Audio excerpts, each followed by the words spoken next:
আলাইকুম এভরিওয়ান, আজকে আমি আপনাদের সাথে ডিম চপের রেসিপি শেয়ার করব। চপটি তৈরি করার জন্য বেসনের দরকার, কিন্তু বাসায় আজকে একটুকুও বেসন ছিল না। আমি বুটের ডাল ব্লেন্ডারে গুঁড়ো করে বেসন নিজে তৈরি করে নিয়েছি।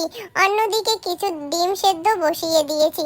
তারপর আমি বেসনের গুঁড়োগুলো কিছু পরিমাণ পানি দিয়ে কিছুক্ষণ ভিজিয়ে রাখবো, কারণ এটা বাসায় তৈরি করে নিয়েছি এই জন্য। তারপর আলুর খোসা, ডিমের খোসা ছাড়িয়ে নিয়ে ডিমগুলো ভালো করে পিস পিস করে আমি কেটে নেব।